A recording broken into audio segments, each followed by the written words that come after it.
In this video we're going to finish off looking at our subnormal numbers. We're going to cover the near side. Now the near side provides our subtraction with cancellation when the exponent differences are of values of 0 and 1. So let's head into this mx minus my section. So we've seen previously that we have defined the smallest value between our mx and my. Now we wanted to do this simply because if we were to negate the smallest value, then we can ensure that the 2's complement representation is just a normal binary representation. Now if these were swapped, so that is if it turned out that the value of mx was less than my, then we would in effect have a negative value for our mantissa. So we said that at the beginning of the course, if we ended up with a negative value for our mantissa, it meant that the sign was going to have to be negated. So this is a little note here, mRNS, to negate that sign. Now there's nothing changed here. We've seen this previously and we mentioned this in the previous video. So let's head up and we'll just have a quick look and we'll see this mRNS and the rounding, the negation. So we've got this mRNS coming out here and we've got the sign up here. So the mRNS is coming in here. And we said that if the value turns out to be negative, then we take the sign which we get from Sx, but then we negate it. So in this instance, if this was to go high, then we would be passing through the negation of Sx as opposed to the actual value Sx. So that's relatively straightforward. Now let's continue and we'll look at these two sections here. So in here, we're going to see how we generate the exponent value, and in here we're going to see how we generate the mantissa.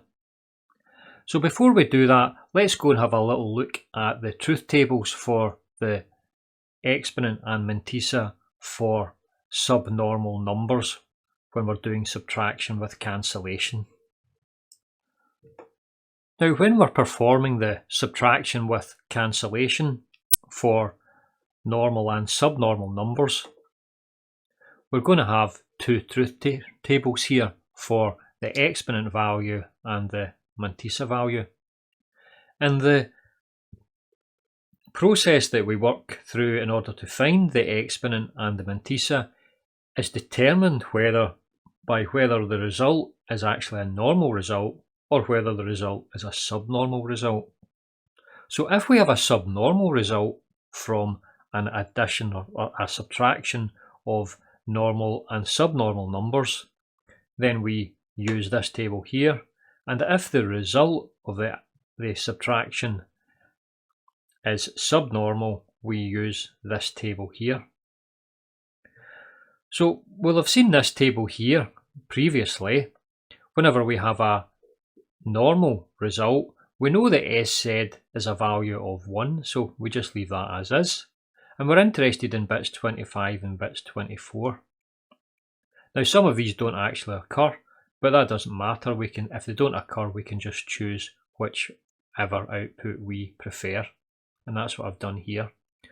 So if bits 25 and bits 24 are 0, then we're going to get the value of our exponent by taking the exponent and subtracting off the leading 0 count.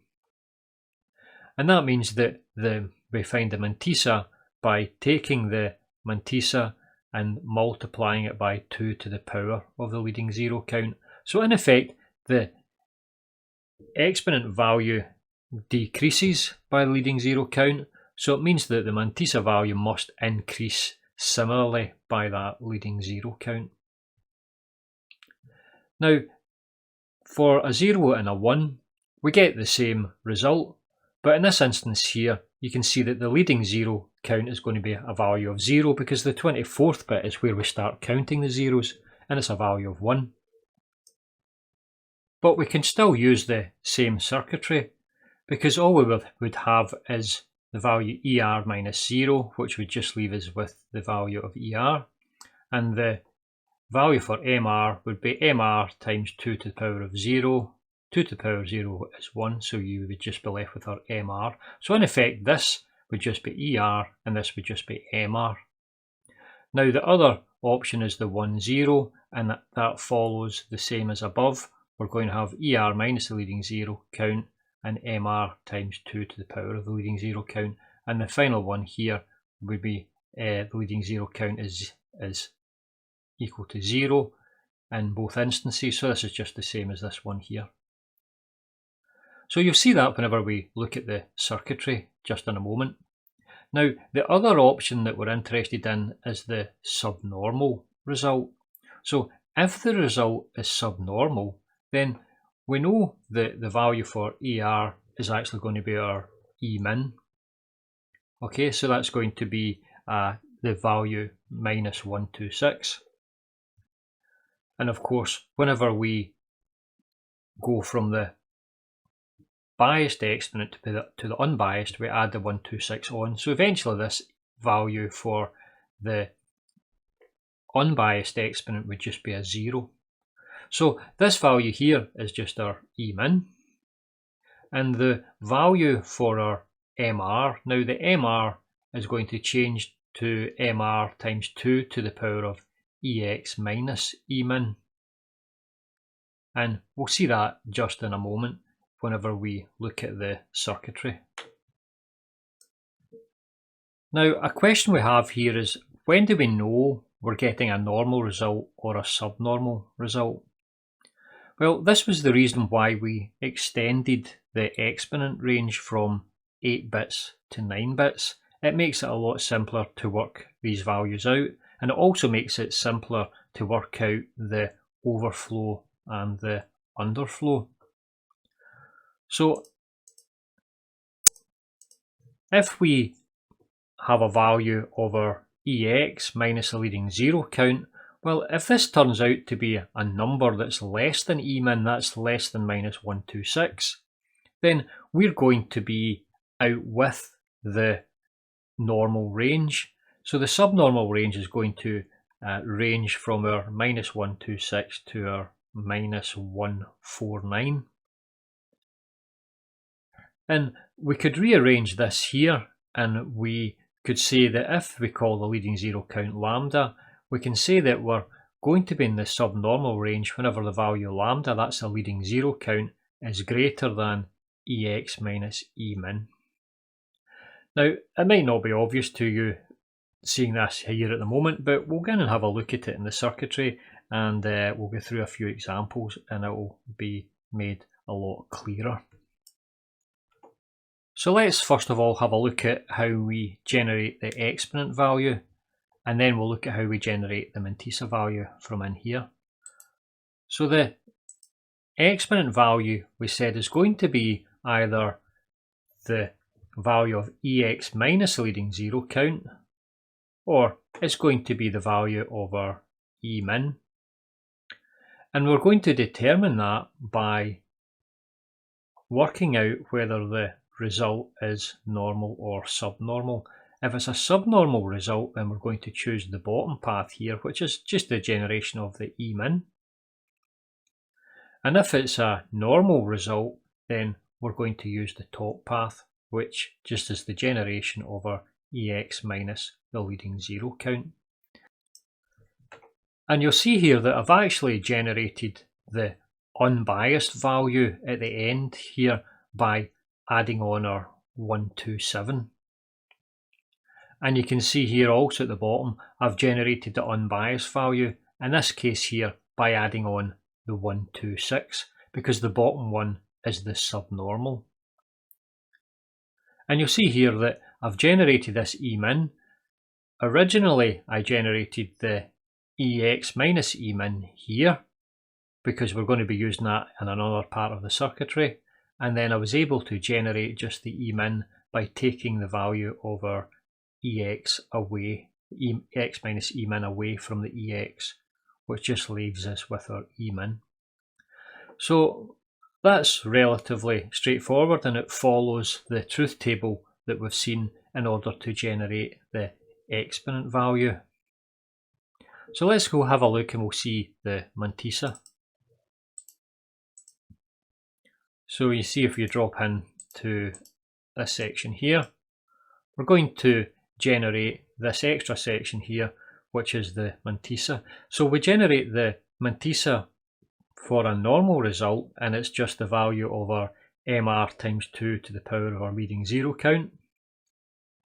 And for the subnormal, we're going to generate the MR times 2 to the power of EX minus E min. And again, we do it by choosing whether the result is the normal or the subnormal. Now let's have a look and we'll see how we actually generate this subnormal choice. So you go to the top level. Now the choice is going to be decided here within this block here, which is a new block for us, and it's called type. So we'll drop down inside here.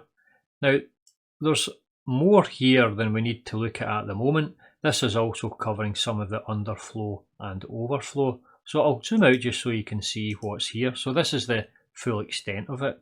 And you can see that the top part here deals with the near side and the bottom part deals with the far side. So we're just looking at this near side just now. So let's have a look in there at the moment. So if I zoom in a bit. So we start off by generating the EX minus the leading zero count. So we've generated this here, and we've said that we're interested in whether EX minus leading zero count is going to be less than the E min or greater than the E min. And in fact, we can use the EX minus leading zero count in order to also work out the values for underflow and overflow.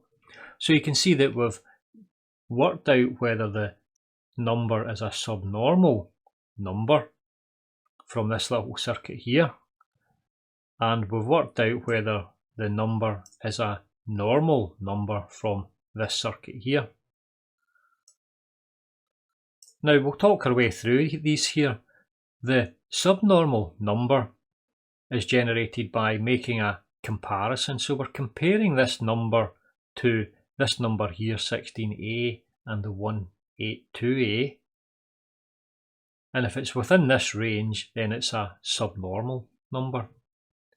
And you can see here that we're comparing this with the range here between 000 and 080, and also the range 181 and 1FF. Now if it's within these two ranges, then the number is a normal number. Now that won't mean much to you just now until we look and see how we worked out the ranges. So let us go into the spreadsheet and we'll see how we get these numbers here. And if you've done the multiplication course, then this will look familiar to you. So if you head into the resources section, you can open up the Excel spreadsheet, and you'll notice there's a tab here. It's the 1, 2, 3, the fourth one in. It's called biased exponent sign decimal. So if you click on that, you'll see that we have this table here, and this tells us how we're going to work out the normal and the subnormal ranges, and also the overflow and the underflow. And this is the same table that you'll have seen in the multiplication course that I've done previously. So we've got the exponent range here. This is the unbiased exponent, large EX, and it's going to be ranging from 0 all the way up to 511. So there's 512 values there, and now we've got 512 because we increased the exponent range to 9 bits. Now the next column here is the sign decimal. Now we mentioned before that Logisim works on a sign decimal, and we've got the sign decimal equivalent here for each of these numbers, and those run all the way down, and you'll see there's a pattern there. It gets to 255 here, and then at this one here it goes to minus 256, and all the way down to 0 again. And the numbers here are the sign decimal in the hex value. And it tells you here what the number range is. So for example, if the exponent runs from 0, well in fact 0 is just a special case, so if it runs all the way up to the value over 127, now these are all our normal numbers, so this is our normal number range. So the normal number range is going to run all the way from 0 up to the value of 7f. The 128 is going to be a special value. Then after that we're going to get an overflow. So this is in effect the exponent is too great. It's greater than the 127 and indeed it's greater than 128. So if we're running from 129 in this case here all the way up to our value 255, which is FF, this is going to be an overflow condition. So we can test the value against these numbers to find out whether we're going to get an overflow, underflow, normal or subnormal result. And if you continue down here, you're going to get the other values here, which are going to be an underflow to 0. And these are the values for our subnormal here. So our subnormal range is going to be in the range -149 to -127. And again, we've got the other normal range, which is the negative values for our normal range, which run from -126 all the way down to -1. So we can do a test and we can test for each of these ranges. So for example, here is the normal range here, and we're going to go between two values. So it's going to be the value from 0 up to FF, and there's also going to be a value from 182 to 1FF. And this is where we get the values that we require here in order to work out whether the result is a normal result or whether the result is a subnormal result. And in fact, we can also work out whether we've got an underflow to plus or minus 0. And we've got the same thing for the far side as well. We can work out from the far side whether we're going to have a normal result or a subnormal result. But when it comes to the final test, we only need to check to see whether it's the subnormal result. If it's not a subnormal result, then we can make the assumption that it's going to be a normal result. Now, if it turned out that it was actually an underflow or overflow, these were taken care of within another unit which we're still to build, which is going to cover all of the special conditions. So we only need to check this subnormal result. So this is where we get the value for testing for subnormal. So if we get into the top level here, you'll see here that we're going to get the value that's going to come out here, SNs, which is a subnormal result. Now we've also got other results that we can work out as well, which we'll get into in a later video, but we're only interested in this one for the moment. So you can see here that this comes down and it heads into here in order to make the test for subnormal, and it also heads in here to make the test for subnormal. So that covers the main differences here on the near side. There's nothing else has changed. So that's all for this video. Take your time and go through the circuits and ensure you understand how they're working.